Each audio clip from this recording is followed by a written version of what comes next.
Bon, donc on a dit le hadith الأول, le premier hadith, عن أمير المؤمنين أبي حفص عمر بن الخطاب رضي الله تعالى عنه. Donc, d'après le Amir des croyants, Abu Hafs Omar ibn al-Khattab radiyallahu ta'ala anhu. Donc, Omar ibn al-Khattab était appelé Abu Hafs en relation en fait avec sa fille Hafsa. Donc, on l'appelait Abu Hafs, le père de Hafs. Et Omar ibn al-Khattab, il est connu, c'est le deuxième meilleur homme de cette communauté-là après Abu Bakr radiyallahu anhu, sans compter le prophète sallallahu alayhi wa sallam, bien sûr, car lui c'est le meilleur homme de cette communauté sallallahu alayhi wa sallam. Et ici on parle de Amir al-Mu'minin car il était le deuxième calife bien guidé, et ça tout le monde le sait, wallahu ta'ala alam. Donc, Omar ibn Khattab, il a rapporté ce hadith-là, et il faut savoir qu'il a été le seul compagnon, radiyallahu anhu, à rapporter ce hadith du prophète, alayhi salatu wassalam. Il n'y a personne d'autre qui a rapporté ce hadith-là du prophète, sallallahu alayhi wa sallam. Pourtant, ce hadith-là est l'un des hadiths les plus importants qu'il y a en islam, et on va le lire pour comprendre pourquoi. Donc, Omar ibn Khattab, il a dit, سمعت رسول الله صلى الله عليه وسلم يقول, j'ai entendu le prophète, sallallahu alayhi wa sallam, dire, إنما الأعمال بالنيات وإنما لكل امرئ ما نوى. فمن كانت هجرته إلى الله ورسوله فهجرته إلى الله ورسوله ومن كانت هجرته لدنيا يصيبها أو امرأة ينكحها فهجرته إلى ما هاجر إليه. Donc il a dit, sallallahu alayhi wa sallam, certes les actions ne valent que par leurs intentions. Et certes, chaque personne aura comme récompense ce qu'il avait comme intention, ou plutôt une récompense égale à ce qu'il avait comme intention. فمن كانت هجرته إلى الله ورسوله فهجرته إلى الله ورسوله. Après, le Nabi sallallahu alayhi wa sallam a dit, celui qui a fait la hijra pour Allah et pour son messager alayhi salatu salam, alors sa hijra sera comptée comme une hijra pour Allah et son messager sallallahu alayhi wa sallam. ومن كانت هجرته لدنيا يصيبها أو امرأة ينكحها فهجرته إلى ما هاجر إليه. Quant à celui qui fait une hijra pour avoir une partie de la dunya ou alors pour épouser une femme, alors sa hijra sera comptée ou plutôt la récompense qu'il aura pour sa hijra sera égale à la raison pour laquelle il l'a faite. Donc, cette raison-là qui est le suivi de la dunya, ou alors le mariage d'une femme, voulant dire qu'il n'aura pas de récompense pour cela. Et on va expliquer, Inch'Allah Ta'ala, ça va être mieux compris. Ce hadith-là a été rapporté par Al-Bukhari et par Muslim, rahmatullahi alayhima, les deux l'ont rapporté. Et ce hadith-là, Al-Bukhari, rahimahullah, il a commencé son livre par ce hadith-là. Comme on le voit ici, Al-Bukhari l'a rapporté et c'est le hadith numéro 1 dans le livre de Al-Bukhari. Pourquoi est-ce que Al-Bukhari l'a mis au début de son livre? C'est pour nous rappeler l'importance de l'intention, pour se le rappeler à lui-même et le rappeler à tous les lecteurs, à tous ceux qui vont lire sa compilation de hadith, pour te rappeler qu'en réalité, si tu la compiles pour autre qu'Allah Azza wa Jal, ça ne servira à rien et tu n'auras aucune récompense. Et si tu la lis ou l'étudies pour autre qu'Allah Azza wa Jal, ça ne servira à rien et tu n'auras aucune récompense. Et le Bukhari, rahimahullah, n'était pas le seul savant à inclure ce hadith-là et à le mettre comme premier hadith de son livre. Al-Nawawi, rahmatullah alayhi, a fait la même chose, il a fait une action similaire, et beaucoup d'autres savants ont eux aussi fait la même chose. Bref, comme on a dit, ce hadith-là a été rapporté seulement par Omar radiyallahu ta'ala an. Et tu sais à peu près c'est quoi les hadiths ahad? T'as entendu parler de ça? Ouais, quand il y a seulement un compagnon qui l'a rapporté. C'est pas nécessairement seulement un compagnon, ça peut aussi être une seule personne dans les tabi'in ou dans atba' tabi'in. Donc l'un des étages de la chaîne de narration, il y a seulement une seule personne qui est dedans. Il y en a d'autres qui vont dire il y en a deux, il y en a trois, ça reste considéré comme ahad, sans rentrer dans les détails. En gros, il n'y a pas beaucoup de gens qui l'ont rapporté. Mais subhanallah al-azim, on voit que ceux qui rejettent les hadiths ahad, ce hadith-là leur répond. Et l'action des savants du hadith comme le Bukhari et comme Muslim leur répond aussi. Parce que le Bukhari et Muslim, rahmatullah alayhima, ils ont rapporté ce hadith-là et l'ont utilisé, ainsi que les autres savants qui sont venus après eux. Ils ont suivi leur voie, alors que ce hadith-là, c'est un hadith ahad. Donc ceux qui viennent et qui rejettent les hadiths ahad, on voit très bien qu'ils ne sont pas sur la même voie que le Bukhari et que Muslim. Et comme on a dit, les savants ont accepté ce hadith-là. Donc ceux qui n'acceptent pas les hadiths ahad, en réalité, sont tombés dans une déviance et une innovation. Et ce hadith-là, comme on a dit, leur répond. Et Omar radiyallahu anhu, il est le seul à avoir rapporté ce hadith-là. Il y a aussi d'autres preuves nous prouvant que le hadith ahad est à prendre, comme le fait que le prophète, alayhi salatu wassalam, il envoyait un seul compagnon pour apprendre aux gens leur religion dans les autres territoires comme le Yémen, comme d'autres territoires, mathalan, aux alentours de Yémen, etc.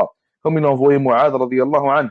Donc, une seule personne qui va établir la preuve sur les gens est suffisante. Ça veut dire que les hadiths ahad sont eux aussi suffisants pour établir une preuve.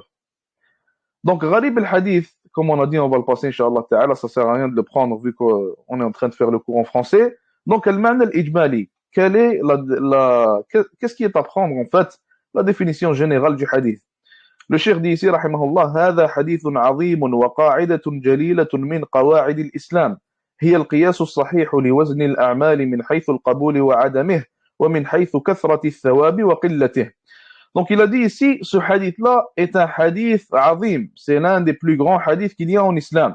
Et ce hadith-là inclut une règle très importante parmi les règles de l'islam.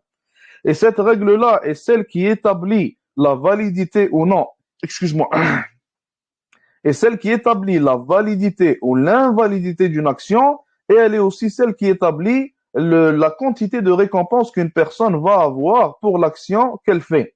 Comment ça se fait? Le Nabi sallallahu alayhi wa sallam nous dit ici que les actions ne valent que par leurs intentions. Et ça, c'est la première partie du hadith, la première information qu'on tire de ce hadith-là.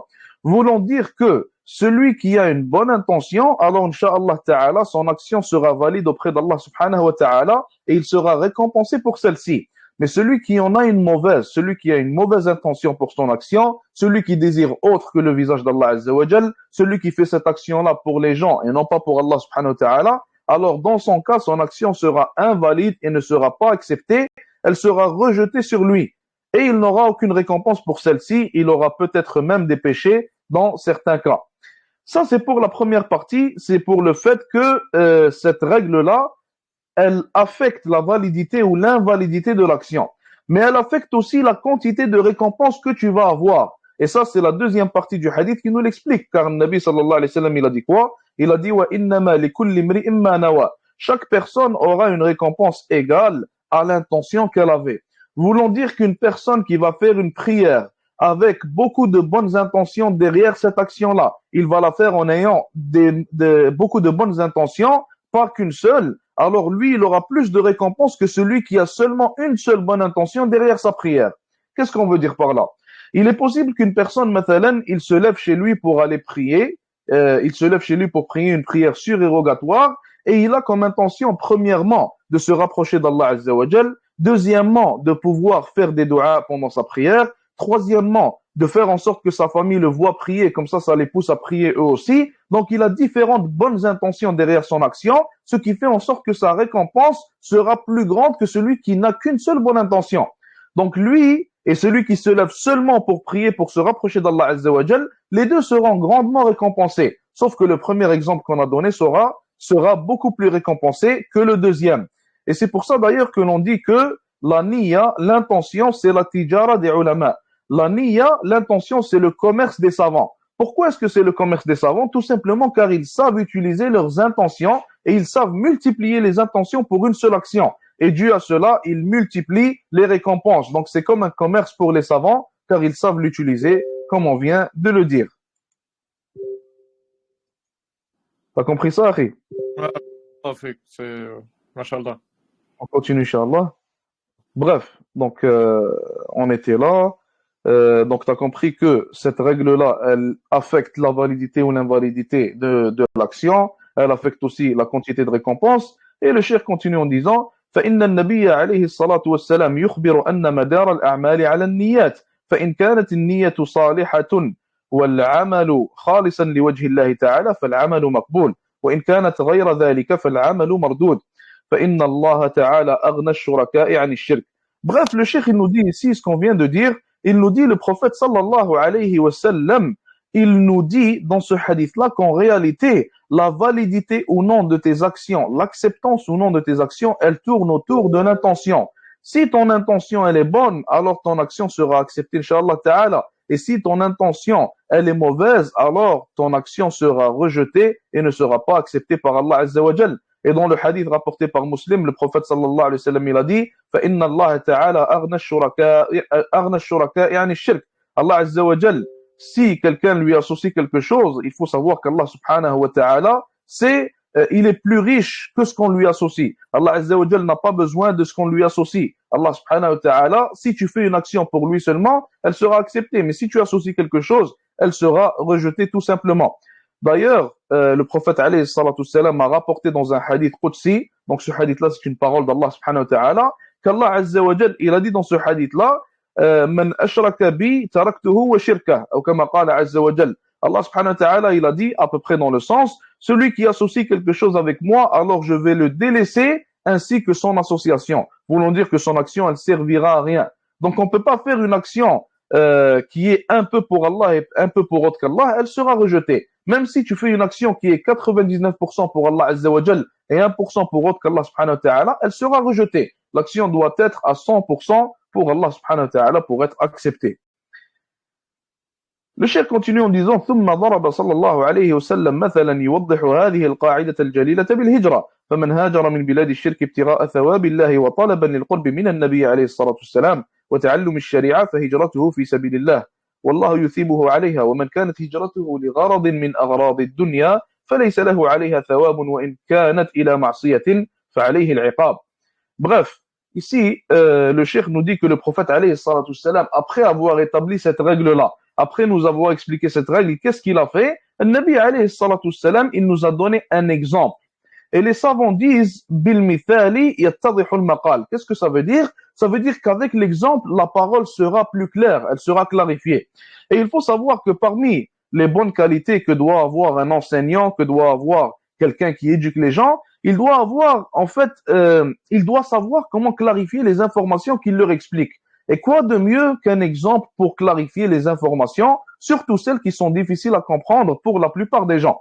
Et le Nabi sallallahu alayhi wa sallam, c'était le meilleur des enseignants, le meilleur des éducateurs, et pour ça qu'on voit que souvent dans les hadiths, le prophète alayhi salatu salam nous donne des exemples après avoir établi une règle ou après nous avoir donné une information. Car il sait, sallallahu alayhi wa sallam, que les exemples sont une chose facile à comprendre pour la plupart des gens. Donc le Nabi sallallahu alayhi wa sallam a établi la règle, et puis après il a donné un exemple. C'est quoi l'exemple? Il a donné deux exemples en réalité. Il a donné l'exemple d'une personne qui fait la hijra. La hijra qui est l'une des meilleures actions qu'une personne peut faire en islam. Le prophète alayhi salatu salam, il a dit al-hijratu tajubbu ma qablaha. La hijra efface les péchés qui ont été faits avant elle. Donc la hijra, c'est l'une des meilleures actions qu'une personne peut faire. Et là, le prophète sallallahu alayhi wa sallam te dit que cette action-là, si tu l'as fait en ayant une bonne intention, si tu l'as fait pour Allah subhanahu wa ta'ala, et si tu l'as fait pour rejoindre le prophète alayhi salatu salam, et ça c'était propre à son temps, les gens faisaient la hijra pour le rejoindre à Medina, de notre temps bien sûr, ce n'est plus une possibilité. Donc si tu fais cette bonne action en ayant une bonne intention, alors incha'Allah ta'ala, elle sera acceptée de toi et tu seras grandement récompensé. Et après le prophète alayhi salatu salam a donné un deuxième exemple, un contre-exemple. Et ce contre-exemple-là tourne autour de la même action qui est encore une fois la hijra. Et il te dit dans ce contre-exemple que celui qui fait la hijra en ayant une mauvaise intention, alors son action sera rejetée. Donc les deux exemples font la même action, l'action qui est la hijra. Les deux, si tu les regardes, si tu les vois extérieurement, ils sont en train de faire la même chose. Les deux plient leurs bagages, les deux voyagent, les deux vont au même endroit, sauf que les deux ne sont pas égaux dans la récompense. Il y en a un qui est récompensé grandement et immensement par Allah subhanahu wa ta'ala grâce à sa bonne intention, et il y en a un qui a zéro récompense et zéro hasanat, même s'il a fait la même action que l'autre, tout cela dû à la mauvaise intention qu'il avait, tout simplement. C'est compris pour l'instant, Akhi? Ah, barakallah fik, c'est parfait. Et après, le cheikh nous dit quoi? Il continue en disant فَمَنْ هَاجَرَ مِنْ بِلَادِ الشِّرْكِ ابْتِغَاءَ ثَوَابِ اللَّهِ. Celui qui fait la hijra du pays des mouchriquines en voulant la récompense d'Allah Azza wa Jal et en demandant d'être proche du prophète alayhi salatu salam, et ça c'était propre à son temps, les gens voulaient être avec le Nabi alayhi salatu salam pour vivre l'islam correctement, pour qu'il leur apprenne l'islam, etc., pour lui donner victoire, le soutenir. وَتَعَلُّمِ الشَّرِيعَةِ, et aussi en ayant comme intention le fait d'apprendre la sharia, et ça c'est propre à leur temps, et c'est aussi possible dans notre temps bien sûr. فَهِجْرَتُهُ فِي سَبِيلِ اللَّهِ وَاللَّهُ يُثِيبُهُ عَلَيْهَا. Celui qui fait ça et qui satisfait à ces conditions, alors sa hijra, elle est dans la voie d'Allah Azza wa Jal, et Allah Azza wa Jal le récompensera pour cette dernière. وَمَنْ كَانَتْ هِجْرَتُهُ لِغَرَضٍ مِنْ أَغْرَاضِ الدُّنْيَا فَلَيْسَ لَهُ عَلَيْهَا ثَوَابٌ وَإِنْ كَانَتْ إِلَى مَعْصِيَةٍ فَعَلَيْهِ الْعِقَابُ. Et celui qui fait sa hijra pour avoir une part de la dunya, alors il n'aura aucune récompense pour celle-ci.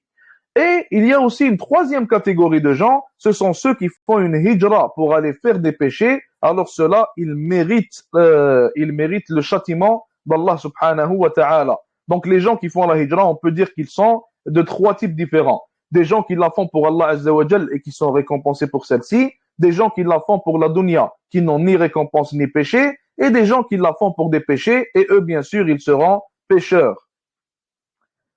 Et le cheikh continue en disant maintenant والنية تميز العبادة من العادة فالغسل مثلا يقصد عن الجنابة فيكون عبادة ويراد للنظافة أو التبرد فيكون عادة. Le cheikh nous rajoute une information extrêmement importante ici qui va, Inch'Allah Ta'ala, compléter notre vision à propos de l'intention. Le cheikh, il dit que l'intention, c'est ce qui sépare et différencie entre l'adoration et entre une action normale, une action habituelle que tu fais. Qu'est-ce que ça veut dire? Il nous donne un exemple pour nous expliquer. Il suit la voie du prophète alayhi salatu salam en nous donnant un exemple. Il a dit si une personne va prendre sa douche en ayant l'intention d'enlever l'impureté majeure dans laquelle il est, alors cette personne-là, il est en train de faire ce qu'on appelle le ghusl. Et grâce à ce ghusl-là, il pourra faire sa prière, toucher le Coran, etc. Mais si une personne va faire exactement la même action, qui est le fait de prendre une douche, sauf qu'elle a l'intention de la faire seulement pour être propre, pour se nettoyer, et seulement possiblement pour ressentir un peu de froid, pour être plus au frais, etc., dans les journées où il fait plus chaud, cette personne-là, son action n'est pas considérée comme un ghusl, et elle ne peut pas aller prier et toucher le Coran si elle n'avait pas l'intention de faire le ghusl tout simplement. Donc l'intention, c'est ce qui différencie entre une ibada, entre une adoration, et entre une action habituelle, même si tu regardes extérieurement, les deux actions sont exactement similaires l'une à l'autre. Maintenant, le cheikh, il nous rajoute une information ici en nous disant il dit l'intention dans la sharia, elle va se diviser en deux types. Elle va être de deux types. Premièrement, أحدهما الإخلاص في العمل لله وحده وهو المعنى الأسمى وهذا يتحدث عنه علماء التوحيد والسير والسلوك. Le cheikh dit ici, le premier type d'intention qu'on a en islam, c'est le fait d'avoir une intention sincère seulement pour Allah subhanahu wa ta'ala. Donc, dans ce mabhat-là, dans cet aspect-là, si je peux dire ça comme ça, ce qu'on a, c'est une personne qui est soit sincère avec Allah azza wa jal, soit elle ne l'est pas. On parle de ce type d'intention-là. Soit tu es sincère pour Allah azza wa jal, soit tu ne l'es pas. Ça, c'est le premier type d'intention. Le deuxième type d'intention duquel on parle en islam, c'est les intentions qui vont différencier entre les différentes adorations. Qu'est-ce que ça veut dire? Ça veut dire que moi, si je me lève pour aller prier la prière de l'Asr, par exemple, et une autre personne vient et elle n'a pas prié la prière de Dhuhr, elle se lève et elle prie la prière de Dhuhr. Si quelqu'un nous regarde extérieurement, on est en train de faire la même adoration, sauf que moi, j'ai l'intention de prier l'Asr et lui, il a l'intention de prier Dhuhr. Et ce deuxième aspect-là, comme on a dit, c'est l'intention qui différencie entre les différentes adorations. Donc la première intention, c'est celle qui différencie entre le sincère et celui qui ne l'est pas. La deuxième intention, c'est celle qui différencie entre les différentes adorations qu'il y a. Est-ce que tu as compris ça, Akhi? Oui, oui. Barakallahu fik. Jazakallah khair. On continue, Inch'Allah.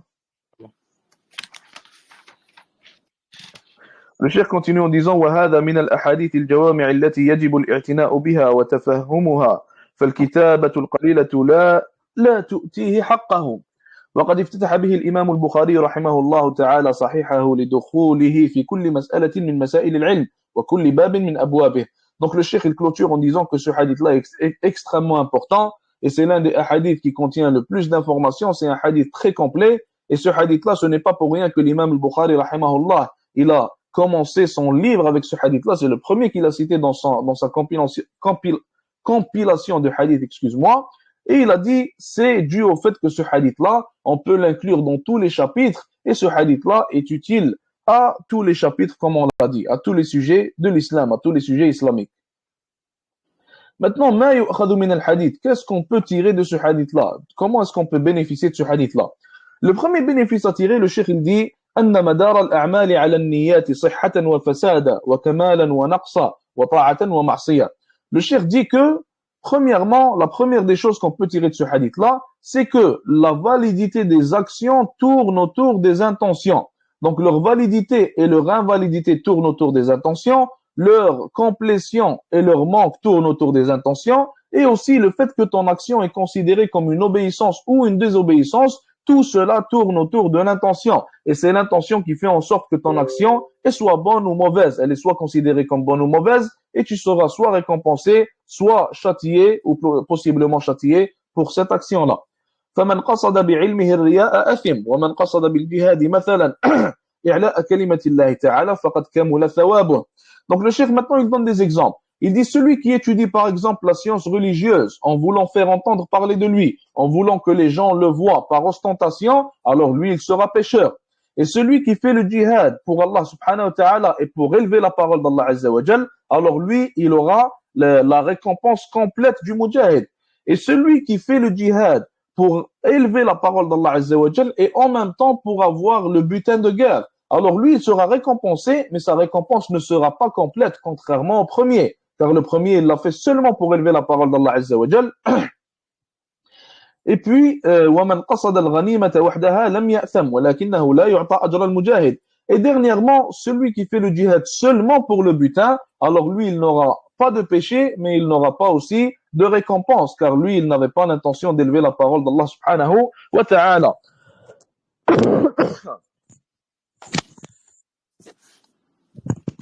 Deuxièmement, la deuxième chose qu'on peut tirer de ce hadith-là, أن النية شرط أساسي في العمل ولكن بلا غلو في استحضارها يفسد على المتعبد عبادته. Le cheikh dit que l'intention est une précondition nécessaire à toutes les actions. Qu'est-ce que ça veut dire? Ça veut dire que toute bonne action que tu veux faire en tant que musulman, si tu n'as pas une bonne intention derrière cette bonne action-là, et si cette bonne intention n'est pas présente avant que tu fasses cette action et pendant ton action, alors ton action ne sera pas considérée comme une bonne action et tu n'auras rien pour celle-ci. Donc la niya, l'intention, c'est une précondition nécessaire. Ça veut dire que tu dois l'avoir avant de faire ta bonne action et pendant que tu fais ta bonne action, tout simplement. Et le cheikh, il cite ici qu'il ne faut pas être dans l'extrémisme à propos du fait de commencer à trop penser à propos de l'intention, de commencer à se dire est-ce que j'avais la bonne intention ou non, est-ce que mon intention était présente ou non. Des fois, certains frères, ils vont aller faire le wudu et il va le refaire 10 fois, 15 fois, il va se dire non, mais j'avais pas l'intention, ou alors je pense que mon intention elle est partie pendant que je faisais le wudu. Non, non, tout ça, il faut pas y prêter attention, il faut délaisser ce genre de waswas. Et d'ailleurs, les savants, ils disent que si une personne se lève et elle va aux toilettes pour faire le wudu, alors cette personne, elle a l'intention de faire le wudu. Donc tout ce qu'il doit faire, c'est qu'il doit se laver et il doit sortir et aller faire sa prière. Car personne ne va se lever et aller jusqu'aux toilettes juste comme ça. Il a une raison derrière son action et la raison derrière celle-ci, c'est le fait de faire le wudu. Même chose pour celui qui se lève pour prier matalan. Des fois, certains frères, ils ont des wasawis avant la prière. Ils se disent, est-ce que j'ai commencé ma prière en ayant l'intention ou est-ce que j'avais pas l'intention, etc. Il faut pas prêter attention à tout cela. Tu te lèves pour prier, ça veut dire que tu as l'intention de prier, donc tu n'as qu'à faire ta prière et délaisser toutes ces pensées-là. Troisièmement,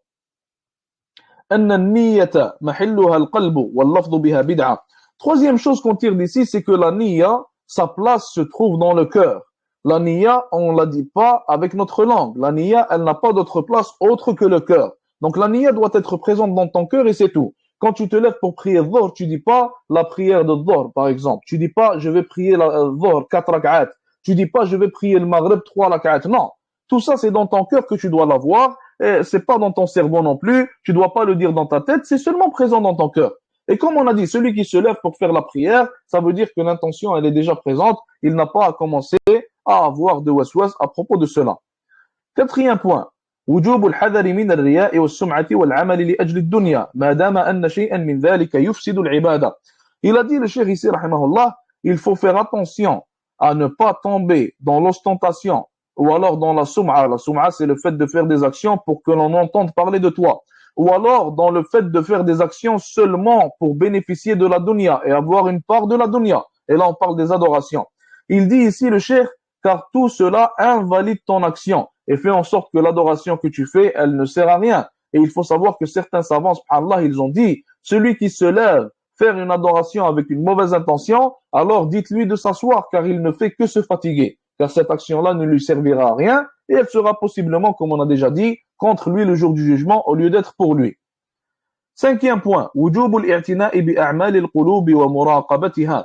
Cinquième point, le cheikh dit qu'il est d'une grande importance, il faut prêter une grande importance aux actions du cœur. Les actions du cœur, c'est quoi? C'est la sincérité, c'est le fait de ne vouloir qu'Allah subhanahu wa ta'ala, le tawakkul, etc. Il faut prêter une grande importance à ces actions-là et il ne faut pas les délaisser, il ne faut pas délaisser l'attention qu'on y prête, car en réalité, tout tourne autour du cœur. Et celui qui a un mauvais cœur, alors il aura une mauvaise intention. Et celui qui a une mauvaise intention, comme on a dit, ses actions ne serviront à rien. Donc il doit prendre soin de son cœur, prendre soin de son état et faire de son maximum pour le cœur soit comme il doit être. Sixième et dernier point à tirer, أن الهجرة من بلاد الشرك إلى بلاد الإسلام من أفضل العبادات إذا قصد بها وجه الله تعالى. Le cheikh il a dit sixièmement, la hijra fait partie de l'une des meilleures adorations qu'une personne peut faire si elle a la bonne intention pour celle-ci. La hijra des pays du shirk vers les pays de l'islam. Et il faut savoir un point à part, le prophète alayhi salatu salam il a dit عبادة في الهرج كهجرة إلي. Le prophète alayhi salatu salam il a dit dans un hadith, celui qui fait beaucoup d'adoration pendant les temps de grandes fitna, de grandes tentations, alors c'est comme si il avait fait une hijra vers moi. Et on peut comprendre ce hadith-là de deux manières.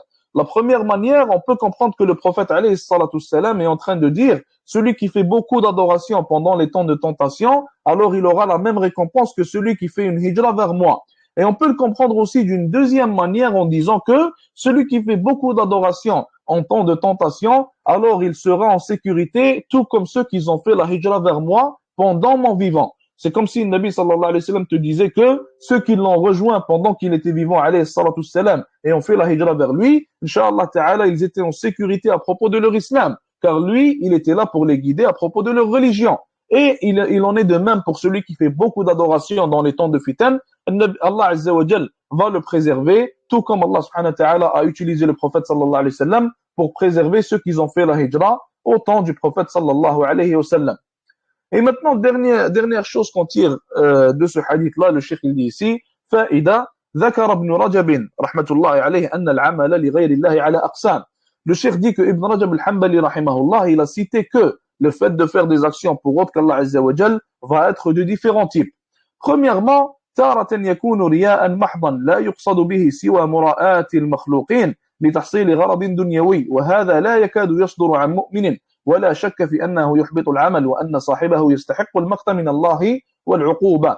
Premièrement, le premier type, c'est une personne qui fait une action ou des actions seulement pour que les gens le voient et entendent parler de lui, sans qu'il n'ait aucune intention pour Allah subhanahu wa ta'ala. Et Ibn Rajab, il te dit ici que c'est quasiment impossible qu'une telle action soit faite par un croyant. C'est extrêmement rare qu'une telle action, ou plutôt qu'un tel comportement survienne de la part d'un croyant. Et il n'y a aucun doute sur le fait que celui qui fait ça, alors son action, elle est invalide et elle est descendue et elle n'est pas acceptée. Et il ne fait aucun doute aussi que celui qui fait ça, il mérite la colère et il mérite le châtiment d'Allah Azza wa Jal.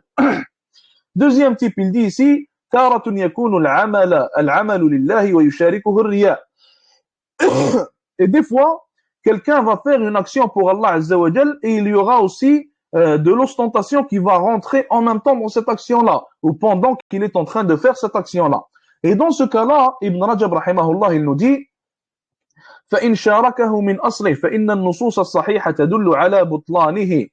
Donc Ibn Rajab nous dit ici que si une personne fait une action et que dès le départ, cette action-là, elle est motorisée, si je peux dire ça comme ça, par la mauvaise intention et par l'ostentation. Alors il dit ici que les hadiths authentiques nous citent qu'une telle action est considérée comme invalide. Une telle action n'est pas acceptée. Et si, maintenant il nous cite un autre exemple, il dit وَإِنْ كَانَ أَصْلُ الْعَمَلِ لِلَّهِ ثُمَّ طَرَأَ عَلَيْهِ نِيَّةُ الرِّيَاءِ وَدَفَعَهُ صَاحِبُهُ فَإِنَّ ذَلِكَ لَا يَضُرُّهُ بِغَيْرِ خِلَافٍ. Et il dit, mais si une personne commence une action pour Allah Azza wa Jal, donc c'est pas comme celui qu'on vient de citer, l'autre il l'a commencé pour riya, pour l'ostentation. Mais dans le cas où une personne commence une action pour Allah Azza wa Jal, et qu'il y a de l'ostentation qui commence à venir dans son cœur à un certain moment, et que cette personne-là essaye de rejeter cette ostentation et se bat contre l'ostentation, alors dans ce cas-là, Inch'Allah Ta'ala, son action est acceptée et l'ostentation qui est venue dans son cœur ne va lui faire aucun mal, car il l'a rejetée et il s'est battu contre cette dernière. Et quatrième cas, le cheikh dit ici, وقد اختلف العلماء من السلف في الاسترسال في الرياء الطارئ هل يحبط العمل أو لا يضر فاعله ويجازى على أصل نيته. Et ici, il a dit, les savants des salafs, ils ont différé à propos d'un point. Quel est ce point? Ce point est la situation d'une personne qui commence une action pour Allah Azza wa Jal et que le riya, l'ostentation vient à un certain moment. Mais que cette personne-là, elle commence à suivre cette ostentation et elle commence à faire cette action pour les gens. Et elle délaisse l'intention de base qui était la faire pour Allah subhanahu wa ta'ala. Les savants des salafs à propos de ce cas-là, ils ont différé. Est-ce que son action est acceptée ou non? Est-ce qu'il sera récompensé pour l'intention de base qu'il avait, qui était pour Allah Azza wa Jal ou non? Il y a une différence d'opinion à propos de cela. C'est bon pour l'instant, Akhi?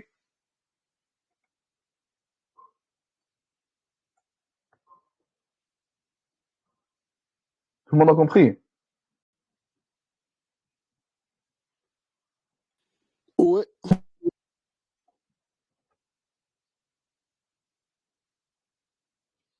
On continue, Inch'Allah, on fait le hadith numéro 2. Tu m'as pas entendu, hein? Non, je t'entendais pas. Ah, désolé, mais alhamdulillah, j'ai fait ça, je savais même pas. C'est bon, on passe au hadith numéro 2, comme ça on finit, Inch'Allah. حديث نمرة 2 الحديث الثاني عن أبي هريرة رضي الله عنه قال رسول الله صلى الله عليه وسلم لا يقبل الله صلاة أحدكم إذا أحدث حتى يتوضأ.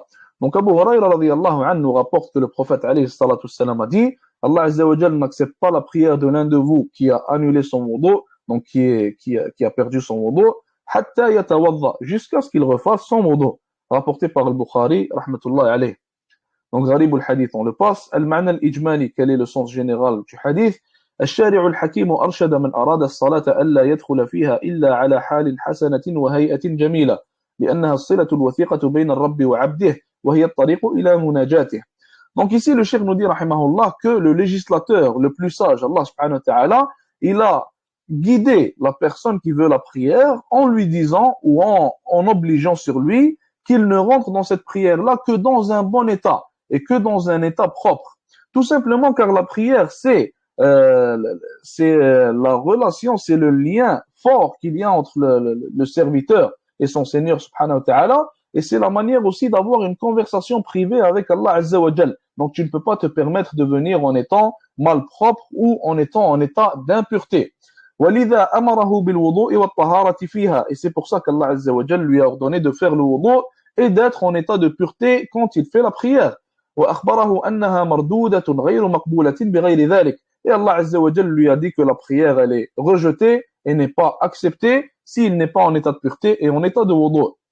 ما يؤخذ من الحديث, qu'est-ce qu'on tire du hadith? Premièrement, أن صلاة المحدث لا تقبل حتى يتطهر من الحدثين الأكبر والأصغر. Premièrement, ce qu'on tire du hadith, c'est que la prière de celui qui a perdu son wudu, elle n'est pas acceptée jusqu'à ce qu'il se purifie de l'impureté majeure et de l'impureté mineure. Et on se purifie de l'impureté majeure tout simplement en faisant le ghusl et de l'impureté mineure en faisant le wudu. Et on verra, Inch'Allah ta'ala, chacune de chaque chose-là en son temps. Deuxièmement, أن الحدث ناقض للوضوء ومبطل للصلاة إن كان فيها. Deuxièmement, c'est que le hadath c'est le fait de faire un annulatif du wudu. Ça peut aussi être utilisé pour le fait de passer un vent, par exemple. Le fait de faire ça, c'est un naqid lil wudu. Ça annule le wudu. Et ça annule aussi la prière. Ça invalide si la personne est dans la prière. Donc, si la personne fait cette action-là en étant à l'extérieur de la prière, alors cela annule son wudu et elle doit le refaire si elle veut prier. Et si la personne fait cela en étant pendant la prière, alors ça annule son wudu, premièrement, et ça annule sa prière, deuxièmement. Donc, il doit refaire le wudu ainsi que refaire la prière. Troisièmement, المراد بعدم القبول هنا عدم صحة الصلاة وعدم إجزائها. Ici, quand le Nabi sallallahu alayhi wa sallam nous dit que sa salat n'est pas sahiha, sa salat n'est pas valide, ça veut dire que, ou plutôt sa salat n'est pas acceptée, excusez-moi, sa prière n'est pas acceptée dans le hadith, ça veut dire que sa prière, elle n'est pas valide et elle n'est pas suffisante, et ça veut dire qu'il doit la refaire. Non pas comme certaines personnes peuvent comprendre en disant que la prière n'est pas valide, mais il n'a pas à la refaire. C'est pas ça que ça veut dire. La prière n'est pas acceptée, mais il n'a pas à la refaire. C'est pas ça qu'on veut dire ici, et c'est pas ça que le Nabi alayhi salatu wassalam voulait dire. Ce qu'il veut te dire, c'est que ta prière, sans wudu, elle est invalide, mais tu dois quand même la refaire en état de wudu.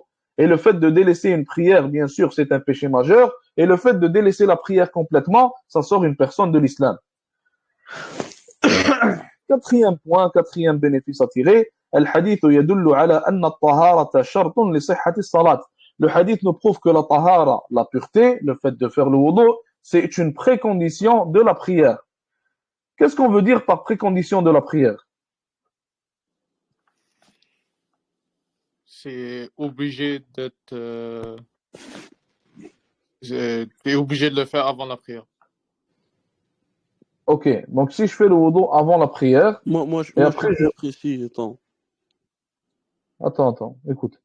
Si je fais le wudu avant la prière, et après je rentre dans la prière, et après je perds le wudu, selon la définition que tu viens de me donner, ma prière elle est valide, parce que je dois le faire seulement avant la prière. Est-ce qu'il y a un truc à corriger? Ouais. Tu Vas-y. dois au dos en tout temps.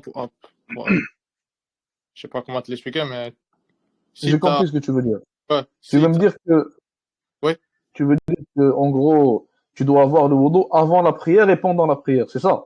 ouais, c'est ça, tout le temps. Exactement, c'est ça. C'est ça la définition d'une précondition. Les préconditions de la prière, ça veut dire que tu dois l'avoir avant de commencer la prière et tu dois l'avoir pendant toute la prière jusqu'à ce que tu la finisses. Il en est de même pour la qibla, par exemple. La qibla, c'est une précondition. Tu dois l'avoir avant la prière. Tu te mets face à la qibla avant la prière et tu dois être face à la qibla pendant toute la prière jusqu'à sa fin. Ok. C'est bon, les croix? Barakallahu. Jazakumullahu khair. Donnez-moi juste une seconde.